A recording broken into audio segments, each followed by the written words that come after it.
상고하려고 하는 데살로니가 후서는 역시 지금 사도 바울이 고린도, 우리가 지도를 보면 고린도는 저 아래잖아요.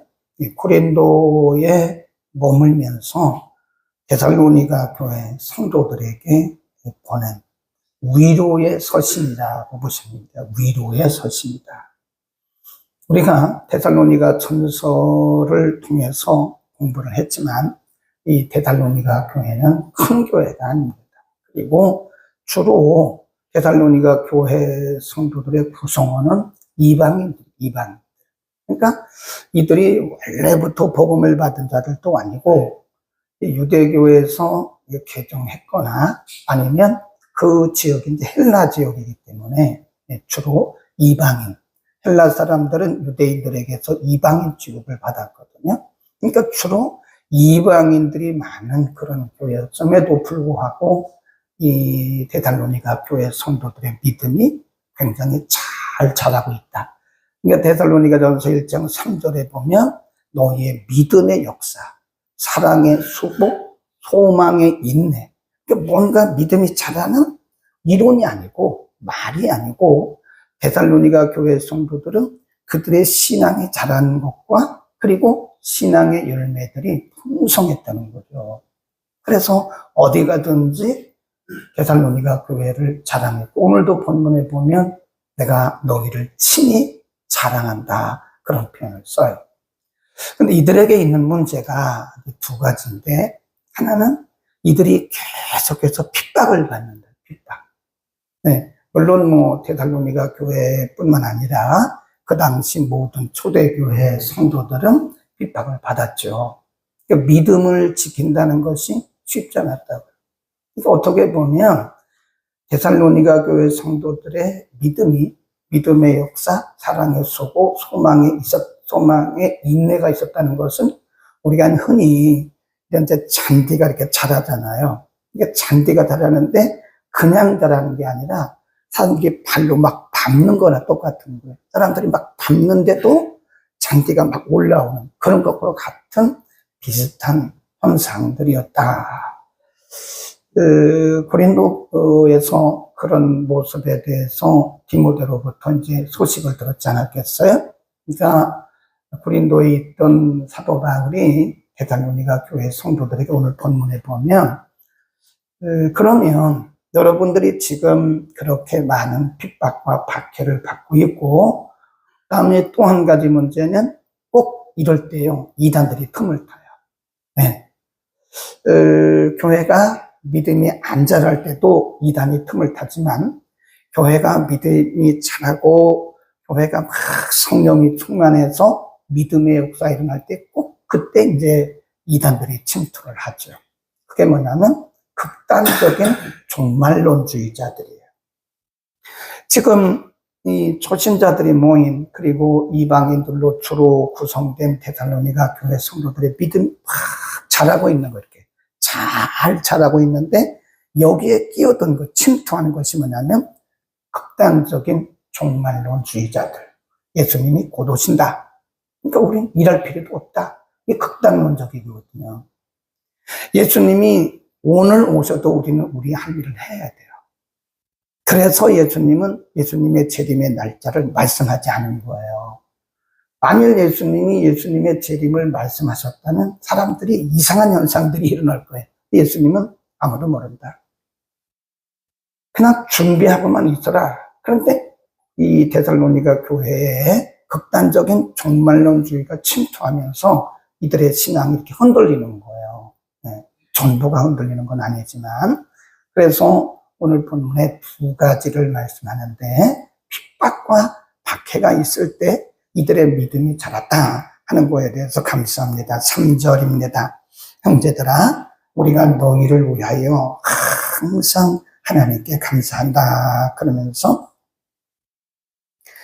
4절로 가면 그리고 너희의 참는 모든 핍박과 환난 중에서 너희 인내와 믿음을 인하여 하나님의 여러 교회에서 우리가 친히 자랑하고 있다. 데살로니가 교회 성도들이 많은 핍박과 박해를 받고 있었지만 그럼에도 불구하고 이들은 계속 믿음이 성장했다. 네, 사람의 발로 밟히는 상대가 죽는 것이 아니라 밟힘에도 불구하고 계속 자라나는 것처럼 데살로니가 교회 성도들이 흔들리지 않고 그런 핍박과 박해가 있음에도 불구하고 더 견고하게 믿음이 자랐다. 그것에 대해서 감사한다. 3절을 다시 보면요. 형제들아 우리가 너희를 위하여 항상 하나님께 감사할지니 이것이 당연함은 너희 믿음이 어떻게 자라요? 더욱 자라고. 뭐 가운데서도? 핍박 가운데서도. 이게 살아있는 믿음 아닙니까? 조그마한 핍박과 박해가 있다고 해서 믿음이 흔들리고 본질로부터 떠나면 그것은 자란 성숙한 믿음이 아니죠. 우리가 교회 역사를 보면 교회는요 박해 속에서 자랐어요. 예수님의 부활 승천이 주후 30년이거든요. 그리고 예루살렘이 불탄 것이 주후 70년입니다. 그러니까 주후 30년부터 70년 요 어간의 40년 동안에 엄청난 기독교 박해가 있었다고요. 데살로니가 교회뿐만 아닙니다. 그럼에도 불구하고 교회가 든든히 섰다. 더욱 자랐다. 그 부분을 표시해 놓으시고요. 더욱 자라고 너희가 믿음이 더욱 자라고 너희가 다 각기 서로 사랑이 뭐하대요? 풍성하다. 네. 우리가 개인적으로나 교회적으로 이렇게 박해, 핍박, 외부로부터 어떤 압력 이런 거를 받으면 사람들이 이렇게 흔들리기 쉽거든요. 그러면서 거기에서 옳고 그름을 따진다고요. 우리가 꼭 이렇게 해야 됩니까? 우리가 꼭 이런 일을 해야 됩니까? 이러면서 거기서 어떤 이론들이 나오면서 교회가 분열되거나 갈등에 휩싸여요. 그런데 이 데살로니가 교회는 믿음의 역사가 있던 교회이기 때문에 그런 거에 개의치 않고 하나가 됐다. 하나. 이게 중요한 거예요. 그럼에도 불구하고 우리는 믿음이 흔들려서는 안 된다 하는 것을 지금 강조하고 있는 거예요. 그럼에도 불구하고 성도들이 하나가 되었다. 거기 꼭 줄을 그어 놓으시고요. 너희 믿음이 더욱 자라고 너희가 다 각기 서로 사랑함이 풍성하다. 그래서 사도 바울은 하나님 앞에 감사와 찬송을 드렸고요. 그 다음에 두 번째, 이렇게 데살로니가 교회를 핍박하고 성도들의 믿음을 핍박한 그런 세력들에 대해서는 어떻게 할 것이냐. 6절입니다. 6절. 너희로 너희로 환난 받게 하는 자들에게는 환난으로 갚으시고 환난 받는 너희에게는 우리의 갚으신 것이 하나님의 뭐라고요? 공의. 거기 하나님의 공의란 말이 두 번 나옵니다. 5절에도 보면 이는 하나님의 공의로운 심판의 표요 너희로 하여금 하나님 나라에 합당한 자로 여기심을 얻게 하려 함이라. 데살로니가 교회 성도들에게 그 많은 핍박, 우리가 당하는 이것은 핍박도 아니죠. 사실은 이건 핍박도 아니고 박해도 아닙니다. 어마어마한 목숨을 걸지 않으면 신앙을 지킬 수 없을 만큼 어마어마한 핍박과 박해가 있는데 그럼에도 불구하고 여러분들은 믿음을 잘 지키고 있으니 감사합니다. 내가 여러분들을 사랑합니다 하는 것이고요. 두 번째는 걱정하지 마십시오. 그 말이에요. 너무 여러분들이 지금 고난과 핍박을 받고 있는데 이 환난 가운데서 믿음을 지키고 있는데 너무 걱정하지 마십시오. 낙심하지 마십시오. 그 이유가 뭐냐면 하나님의 공의가 있다. 하나님의 공의. 그 하나님의 공의가 뭐냐면 6절에서 우리가 읽은 것처럼 너희로 환난 받게 하는 자들에게는 환난으로 갚으시고 7절로 환난 받는 너희에게는 우리와 함께 안식으로 갚으시는 것이 하나님의 공의다. 주 예수께서 저의 능력의 천사들과 함께 하늘로부터 불꽃 중에 나타나실 때에 거기 8절 시작 하나님을 모르는 자들과 우리 주 예수의 복음을 복종치 않는 자들에게 형벌을 주시리니 이런 자들이 주의 얼굴과 그의 힘의 영광을 떠나 영원한 멸망의 형벌을 받을 것이다. 그러니까 지금 환난과 고난과 핍박 가운데서 어려운 가운데서 믿음의 방해와 짓밟히면서 믿음을 지키고 있는 데살로니가 교회 성도들에게 염려하지 마십시오. 조금만 더 인내하세요. 조금만 인내하고 염려하지 말고 믿음을 끝까지 지켜나가면 하나님의 공의가 나타납니다. 하나님은 공의로운 분이시기 때문에 환난 받는 여러분들에게는 하나님이 뭘로 갚으세요? 안식으로 갚아주시고, 여러분들을 핍박하는 그 자들에게는 하나님이 형벌로 갚으실 것입니다. 그래서 그것이 하나님의 공의입니다. 그래서 우리가 이제 앞으로 어떤 환난과 핍박이 다가오는지 모릅니다. 네.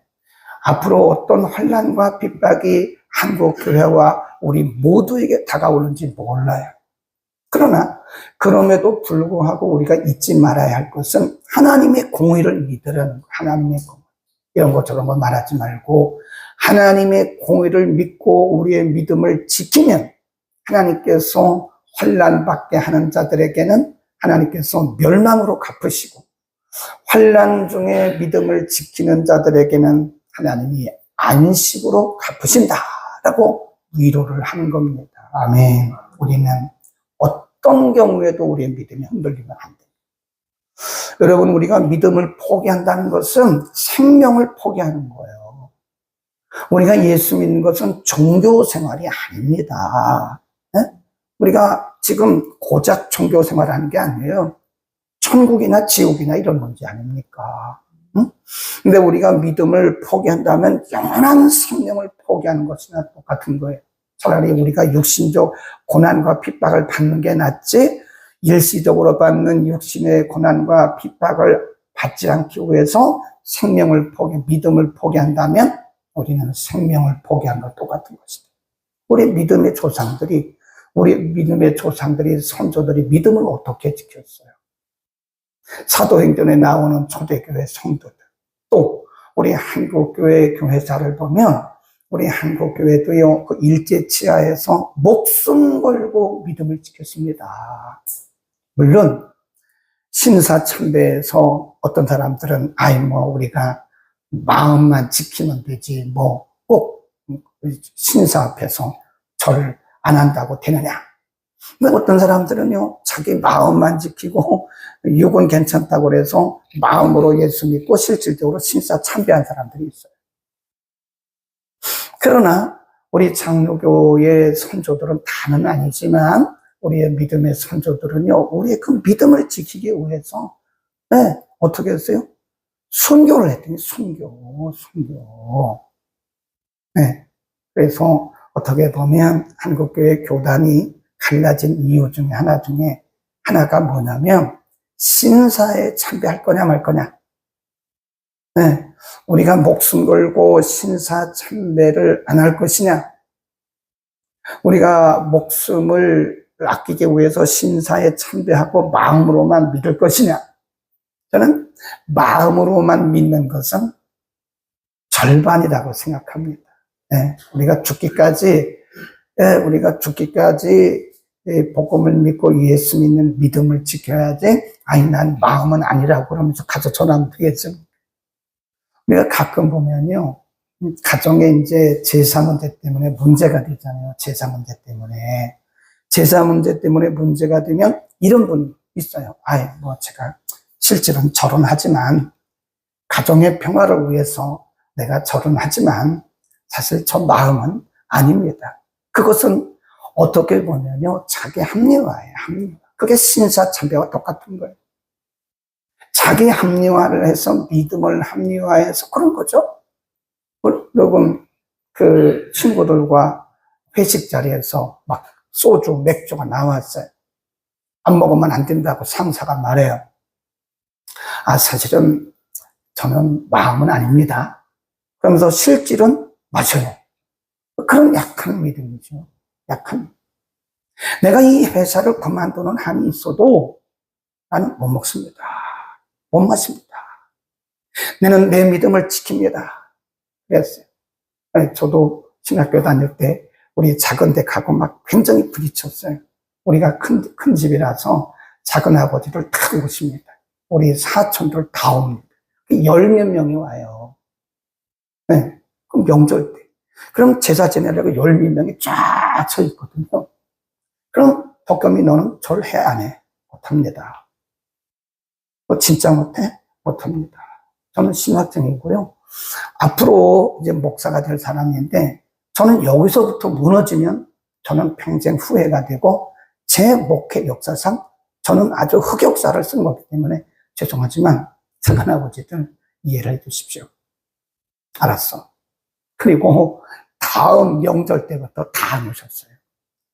다 안 오셨어요. 나는 덕겸이란 이놈 때문에 나는 안 간다. 우리가 지금 몇 대째 이런 제사를 지켜오고 있는데 너 하나가 지금 우리 가정의 평화를 깨는 거야. 너 때문에 안 가. 왜 다음 명절 때부터요. 우리 작은 아버지들이 다 나오셨어요. 사촌들도 다 났어요. 우리 아버지하고 우리 형제들 몇 명이서 그냥 했는데 그래도 안 했습니다. 저는. 그리고 나서 이제 제가 평일에 작은 댁을 찾아가요.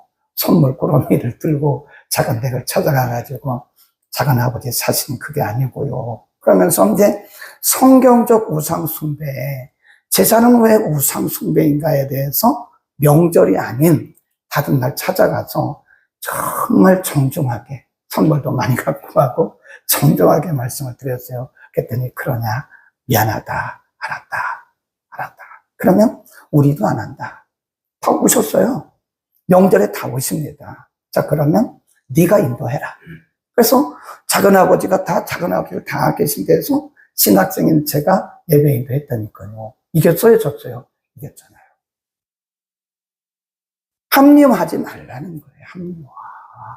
제가 보면 많은 크리스찬들이 자기 합리화를 합니다. 나는 사정이 이래서 그런 겁니다. 나는 사실은 마음은 안 그런데 실제는 그런 겁니다. 그러면서 자기 마음으로는 내가 제사 지내는 것이 아니다 라고 그러면서 실제는 제사를 지내는 거예요. 내 마음은 안 그렇습니다. 그러면서 실제로 술을 막 마시는 거예요. 그러면 일단 진 거예요. 우리가 한국 기독교 회사를 보면요. 그때 신사 참배했던 사람들의 이름이 쫙 나와요. 네.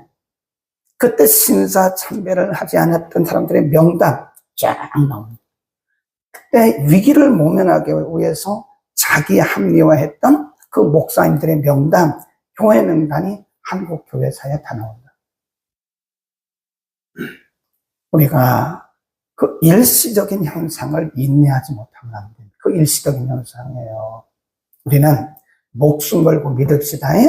우리는 목숨 걸고 믿어. 이게 생명이냐, 천국이냐, 지옥이냐 중요한 문제예요. 합리화하지 말고 정말 우리는 우리의 남은 생애를 정말 목숨 걸고 지키지 않으면 먼 훗날 우리 자손들에게 역사가 다 기록되잖아요.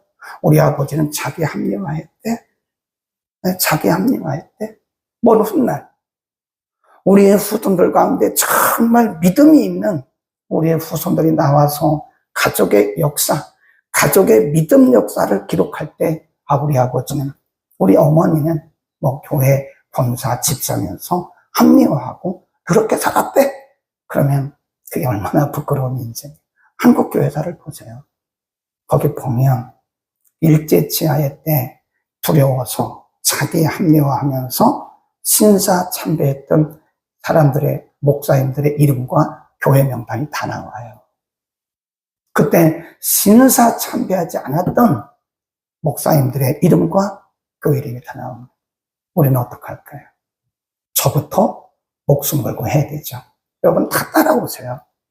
그러면 먼 훗날 교회사에 그렇게 기록될 거예요. 염창동에 있는 사랑장로교회는 목사님부터 시작해서 모든 성도들이 목숨 걸고 복음의 본질을 지켰고 목숨 걸고 그 많은 고난과 핍박과 박해 속에서 신앙을 지켜노라라고 기록된다면 이보다 영광스러운 게 어디 있어요? 아멘. 마지막. 그러면서 성도들에게 이렇게 위로를 합니다. 10절. 시작. 그날에 강림하사 그의 성도들에게서 영광을 얻으시고 모든 믿는 자에게서 기히 여김을 우리의 증거가 너희에게 믿어졌습니다. 그러면서 그날이 언제죠? 예수님 재림의 날. 예수님이 이 땅에 다시 오시는 그날에 너희에게는 기히 여김을 받는다.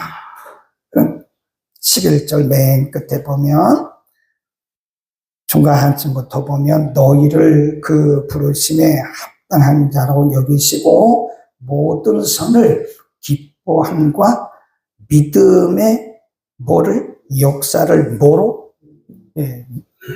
역사를 이루게 한다. 능력으로 이루게 하신다. 그래서 이 마지막 때는요, 우리가 능력받아야 돼요. 우리가 정말 성령의 능력, 말씀의 능력으로 입히지 않고는요, 우리 힘으로 이거 못 이깁니다. 이런 핍박과 박해가 우리 시대에 올는지 안 올는지는 모르겠으나, 데살로니가 교회가 받았던 그런 핍박과 박해가 우리 시대에 온다 할지라도, 우리가 넉넉히 이길 수 있는 것은 우리의 힘으로는 안 돼요. 절대로 안 됩니다. 우리는 가변적인 사람들이기 때문에 그때 그냥 넙적 엎드리고 믿음을 포기하는지도 몰라요. 그것은 이길 수 있는 길은 성령 충만, 말씀 충만, 예수 충만. 아멘. 기도하겠습니다. 진영 헌금, 검사와 진료 병행하고 있는 노지경 청년의 빠른 회복과 쾌유를 위하여 기도합니다. 본문으로 드렸습니다. 기도합니다. 걸어가신 우리 아버지, 오늘 아침도 우리를 불러주시고 우리 주님 오실 날 아주 가까운 시대에 우리가 어떻게 주님을 섬겨야 되는지 가르쳐 주셨습니다. 그 당시 목숨을 걸지 않으면 믿음을 지킬 수 없는 어려운 상황 속에서도 자기 합리화하지 않고 끝까지 예수 믿는 믿음을 지켰던 데살로니가 교회 성도들을 통해서 그들의 믿음을 칭찬하셨고 또 그들을 박해하는 자들에 대해서는 하나님이 공의로 갚으시되 그들에게 열망의 길을 주실 것이라고 하나님 우리에게 말씀하셨습니다. 우리의 믿음의 성도들은 세계교회사나 한국교회사를 통해서 가르쳐 주신 우리의 믿음의 성도들은 목숨 걸고 복음의 본질을 지켜냈고 목숨 걸고 믿음을 지켜냈습니다. 하나님 한없이 연약해진 우리들, 우리 자신에게 합리화하면서 한없이 연약해진 우리들, 하나님께서 더 말씀과 성령으로 충만하고 능력으로 입혀주셔서 우리 시대에 어떤 박해와 핍박이 온다 할지라도 우리가 생명 걸고 믿음을 지킬 수 있도록 하나님 은혜를 더하여 주옵소서. 우리의 약한 모습을 더욱 강하게 하옵소서. 마가다락방에 역사하셨던 성령이 우리 각 사람의 머리 가운데 임하여 주소서. 우리가 어떤 상황 속에서도 이겨내는 능력 있는 믿음의 성도들 되게 하옵소서. 우리 사랑하시는 하나님의 귀한 딸 우리 지경이를 하나님 만져주심을 믿습니다. 하나님의 능력의 손으로 지금도 붙들고 계심을 믿습니다. 하나님 깨어나게 하옵소서. 내가 나사렛 예수의 이름으로 명하노니 지경이는 깨어나 일어날지어다. 모든 신경, 모든 뇌 기능이 회복이 될지어다. 하나님 특별히 우리 노집사님, 창집사님 위로하시고 하나님 저들의 염려와 근심을 거두시며 믿음의 확신과 소망으로 인도하여 주옵소서. 하나님 사랑하는 딸을 위하여 진영헌금 드린 귀한 손길을 하나님 기뻐 보시고 하늘의 복과 땅의 복으로 넘치게 하시고 이 물질이 저들 가정에 큰 위로가 되도록 능력을 베풀어 주옵소서. 예수 그리스도의 이름으로